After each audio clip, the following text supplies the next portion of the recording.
আচ্ছা আচ্ছা, কমল কুমার মজুমদারকে তুমি রবীন্দ্রনাথের বেশি প্রাধান্য দাও, এটার কারণটা কি গো? দুজন আলাদা, একদম অল টুগেদার আলাদা। কমল কুমার একটা লোক, কমল কুমার একমাত্র বাংলা সাহিত্য, এই জায়গায় ব্যাপারটা রিডিউসড হয়ে গেছে। কোন দিক থেকে, কোন অ্যাসপেক্ট থেকে বলছো? কমল কুমার ছাড়া আর কারোর লেখা থেকে কিচ্ছু শেখা যাবে না, অ্যাবসলিউটলি কিচ্ছু শেখা যাবে না।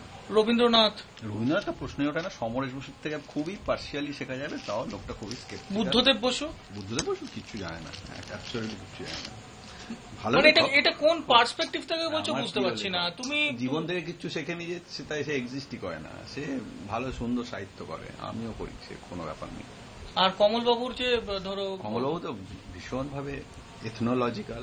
কমলবাবুকে অনেক সার্টেন জায়গায় আমি পছন্দও করি না, যেটা যেমন কার্টেজিয়ান নয়, যথেষ্ট আমিত্ব বা ইন্ডিভিজুয়ালিজম যেটা ইউরোপে হাইলি ডেভেলপড হয়েছে, আচ্ছা, সেটা একেবারে ফলো করেনি। সেটা পাণ্ডিত্যের দিক থেকে কমলবাবু কিরকম? পাণ্ডিত্য ম্যাটার করে না, যে কেউ পণ্ডিত হতে পারে। কমল কুমারও তার একটা পাণ্ডিত্যের লিমিটেশন আছে। কমল কুমার কি হাইডেগার পড়েছে নাকি, ফিলোসফি পড়েছে কিছু, দিদেরও ছাড়া কিচ্ছু জানে না।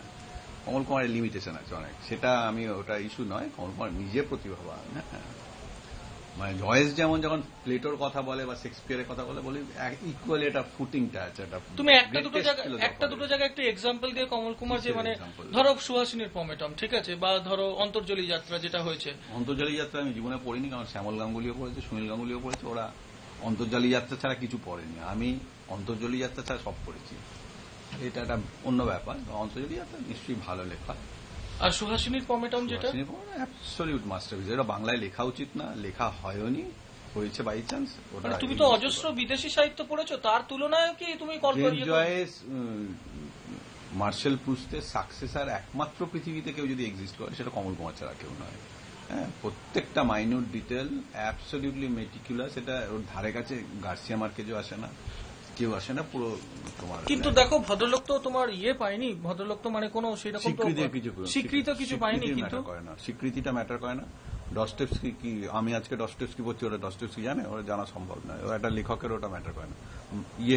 তোর নিটসে তো বলেছে যে জার্মানিতে আমি সবচেয়ে অবহেলিত লেখক। তো সো হোয়াট, ও পুরো ফ্রেঞ্চ, মানে ফ্রেঞ্চ জাতিটাকে, তার চরিত্র, তার ইন্টেলেকচুয়াল ক্যারেক্টারটা পাল্টে দিল একটা লোক, সেটা যে নিটসে। ফ্রেঞ্চ জাতিটারই অস্তিত্ব নষ্ট করে দিল একটা লোক। হ্যাঁ, একটা জার্মান লোক।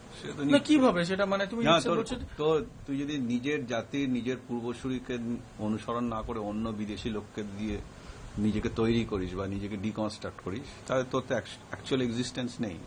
সেটা নিটসে সেটা করতে পেরেছে। ফ্রেঞ্চ ছাড়া কাউকে সত্যিকারের কোন জাতিকে নিটসে ইনফ্লুয়েন্স করতে পারেনি, কিন্তু ফ্রেঞ্চকে যেটা করেছে। যদি হাইডেগারের কথা বলি, এটা তো পরবর্তী ঘটনা। হাইডেগার তার জীবনযাপন, তার বিশৃঙ্খলার মধ্যে অংশগ্রহণ করেনি। নিটসে তো নৈরাজ্যবাদী লেখক একজন। পরবর্তীকালে তুমি যার কথা খুব, জর্জ বাতাইকে হাইডেগার পড়েছে, কিন্তু জর্জ বাতাই জীবন অনুশীলন নিটসে মানে এক্সট্রিমলি ডিস্টর্ট করেছে। জর্জ বাতাই মানে মানসিক বিকলনের কারণ হয়েছে, বা মিশেল ফুকোর মানসিক বিকলনের কারণ হয়েছে, কারণ অ্যাবসলিউট ড্রাইভ আছে না। নিটসে হচ্ছে তোমার টোটাল পোটেনশিয়ালটা তোমাকে দিতে বলছে, তোমাকে বাধ্য করছে, তোমাকে প্ররোচিত করছে। তোমার লিমিটেশনের বাইরে গিয়ে তুমি সেটা করছো, তুমি তোমার বিয়ন্ড যাচ্ছ। এটা নিটসের বিশাল অ্যাচিভমেন্ট। আর তুমি অবলেট যার কথা বলো আর কি, জাকস ডেরিডা, যাকে নিয়ে তুমি অনেক, মানে কন্টেম্পোরারি কেউ তো কোনো লেখক নেই, দেরিদা আছে। দেরিদাকে দিয়ে আমরা সামহাও, মানে দেরিদা যথেষ্ট আভাগার্ড নয়, যথেষ্ট সাবধানে দেরিদা পড়তে হয়, যথেষ্ট অ্যালুপ ভাবে পড়তে হয়।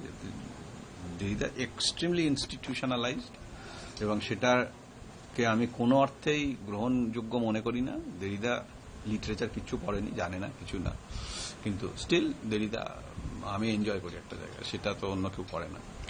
আর কমল কুমারের তুমি যদি তোমার এই কমল কুমারের কথা যদি বলি, উনি তো একদম সাফল্যই পাননি বলতে গেলে। মানে ওনার কোনো, ধরো স্কুল টেক্সটে ওনার কোনো লেখা বা কিছু নেই। তার মানে কি কেউ বোঝে না ব্যাপারটা? মানে স্কুল টেক্সটে আগামী দিনে আসবে, সে রুক্মিণী কুমার ইত্যাদি, এবং কমল কুমার নিয়ে প্রচুর ছবি হয়েছে। তোমার কমল কুমারের গল্প নিয়ে যথেষ্ট বাজে ছবি হয়েছে, এবং কমল কুমারের ছবি নিয়ে, মানে গল্প নিয়ে ছবি করাই উচিত না।